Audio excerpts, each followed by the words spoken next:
Okay guys, welcome to my next Assetto Corsa career upload.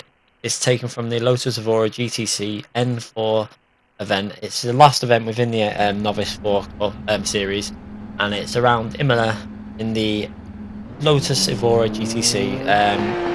Another really good car that I've come across in the game. It's like a slightly slower GT3 car, I'd say. It's got reasonable grip, but a little bit harder to drive than your GT3s.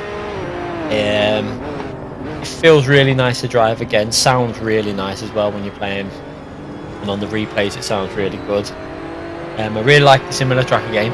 It's very similar to, it feels very similar to Project Cars. They're similar. Pretty much everything that you've learned on Project Cars for this track will transfer directly through to this game. Apart from that, you can probably be a little bit more aggressive on the curbs on Assetto Corsa. I think you can really attack them a bit more than on Project Cars. On Project Cars, sometimes it will flick you out on the curbs, and this seems to be a bit more forgiving on the curbs, which is probably a bit more realistic, to be honest, because when you're watching them in real life, they're proper attacking these curbs. We started off this event. Obviously, I think the tyres, I'm not sure whether they were super soft tyres or not, or just soft. I think they'd be softer on this, or maybe mediums, because the first lap was definitely not much grip there. You can feel the back end switching coming out. That is one of the hardest group of corners on any racetrack I've come across, but you can really feel the back end switching. Obviously, we've got traction control off as usual. It feels quite nice over this curve. That bit particularly feels a bit better than on Project Cars. On Project Cars, it can pick you out and bounce you around a bit, but on this, it really feels planted, like I'd expect it to be a bit more in real life. Once you get the temperatures up to heat a bit more, you can really start pushing this car. So what we'll do is this lap's probably not going to be the best lap, but I'm going to go through a little track guide for you while I'm going through this video. So we're going to work our way through the gears. We're going to look out on the right, on the first braking zone on the left hander. You're going to look out for the 200 and the 150. With this car, you can probably brake. I think it's a bit past the 150 as we see we're coming into the braking zone. We're going to go down into third gear in this car as we see 150, and we're going to brake closer to the 100 in this car as it's got really good brakes. So braking just before the 100. Be careful not to take too much curb, and then we're going to go into fourth gear before we hit the entry to that corner, and hard out accelerating all the way into the next braking zone. We're going to brake just past the 100, probably near the 50, going down into fifth gear, then into fourth gear, then third, and hard on the power to avoid it running too far left. You don't want to be going into that gravel. Then we're going to look out for the 50 on the right, brake just past that, down into third gear, then second gear, and then really want to stay close to that inside line, but this car just kept twitching around, so we had to use a bit more of the runoff area on the right.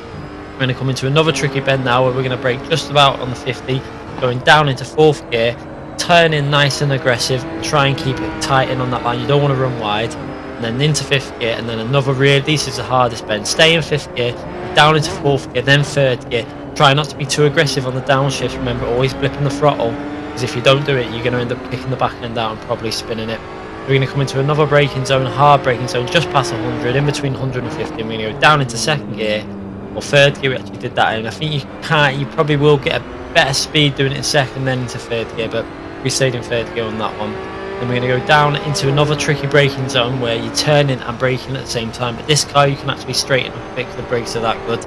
So you're going down into third gear, and then we're going to try and stay on the track there. We stay perfect on the track, and then staying in third gear, letting it cruise around that last bend, then hard on the power as early as you can, because the sooner you get on the power there, the more straight line speed you're going to be carrying all the way to the start line and then to start your next lap.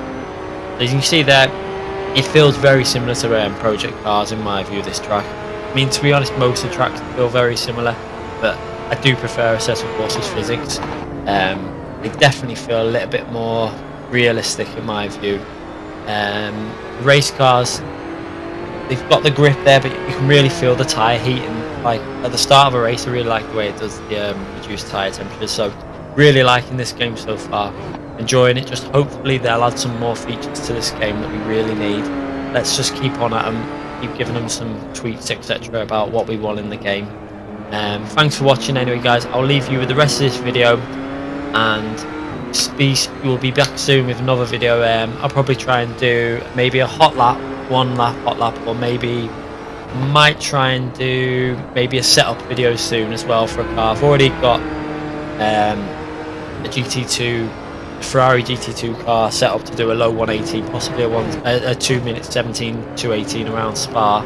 I've done it at 18.1 so far, but I'm still trying to work out the setup properly. But once I've got it fully to how I like it, I'll get that uploaded for you guys, and I'll go through the setup changes that I've done compared to the default setup. Anyway guys, I'll see you soon, and thanks for watching.